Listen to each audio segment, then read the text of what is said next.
Kerajaan Tarumanegara berada di Sungai Citarum di daerah Bogor. Daerah kekuasaan Kerajaan Tarumanegara meliputi Sungai Cisadane, Bogor, Bekasi, Jakarta, dan Banten. Kehidupan ekonomi Kerajaan Tarumanegara didominasi oleh pertanian, perdagangan, dan pertambangan. Pertanian menjadi sumber utama pangan dan pendapatan rakyat.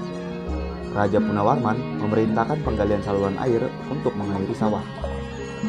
Kerajaan Tarumanegara menjalin hubungan dagang dengan kerajaan-kerajaan lain, seperti Kerajaan India, Kerajaan Cina, Kerajaan Kamboja, dan Sriwijaya. Barang dagangan yang dikirim dan diterima antara lain adalah emas, perak, kain, sutra, rempah-rempah, gading, dan mutiara. Wilayah pertambangan Tarumanegara menghasilkan emas dan perak. Yang pertama, Prasasti Ciarukun. Prasasti Ciarukun atau Prasasti Ciampea memuat sepenggal tulisan serta lukisan laba-laba dan tapak kaki Raja Punawarman yang diibaratkan sebagai kaki Dewa Wisnu. Yang kedua, Prasasti Jambu.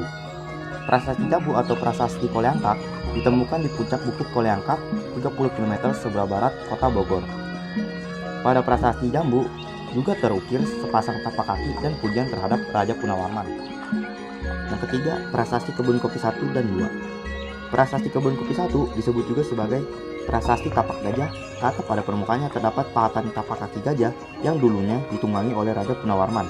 Sedangkan pada Prasasti Kebun Kopi 2 disebut juga sebagai Prasasti Pasir Muara atau Prasasti Raktian Juru Penghambat. Yang keempat, Prasasti Tugu.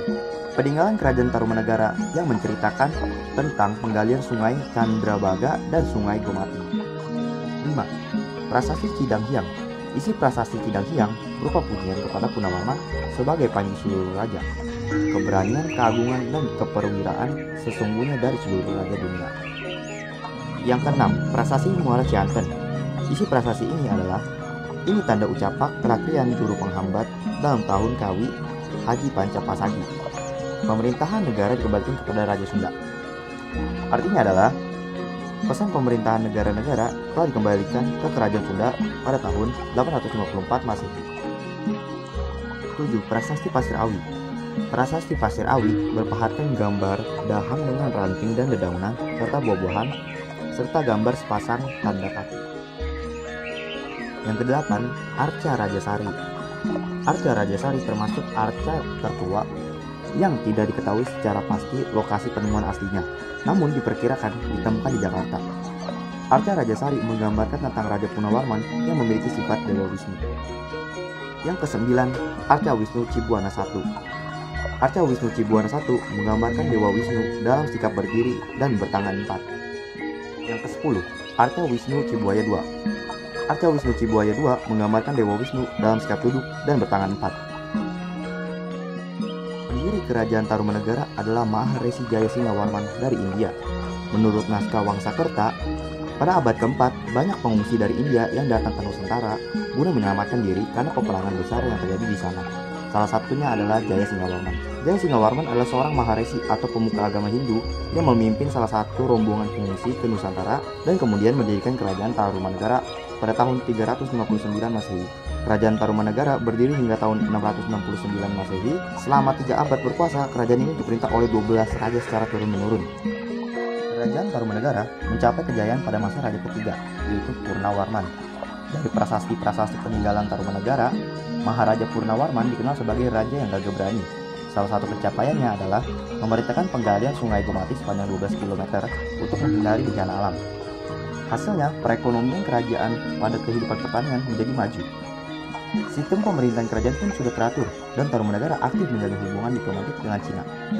Pada masa pemerintahan Raja Punawarman, wilayah kerajaan meliputi hampir seluruh Jawa Barat, di mana 48 kerajaan berada di bawah kekuasaannya, dan dia berkuasa selama 395 Masehi hingga 434 Masehi. Kerajaan Tarumanegara runtuh ketika dipimpin oleh Raja ke-13, yaitu Raja Tarusbawa setelah menggantikan Raja Unggawarman yang wafat pada 669 Masehi. Pergantian kekuasaan menjadi pemicu berakhirnya Kerajaan Tarumanegara karena Tarusbawa ingin untuk kembali ke kerajaannya sendiri, yaitu Sunda, yang dulu di bawah kuasa Tarumanegara. Pergantian kekuasaan ini tidak disetujui oleh Kerajaan Galuh, yang akhirnya Kerajaan Galuh memutuskan untuk memisahkan diri.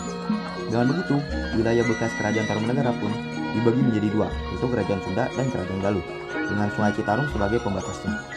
Setelah Tarus Bawa tidak lagi memimpin, kedudukan Kerajaan Tarumanegara diambil alih oleh Sudawarman. Namun ketika dipimpin oleh Kerajaan Sudawarman, Kerajaan Tarumanegara sudah mulai mengalami kemunduran yang cukup signifikan. Pada akhirnya, Kerajaan Tarumanegara pun runtuh pada abad ke-7.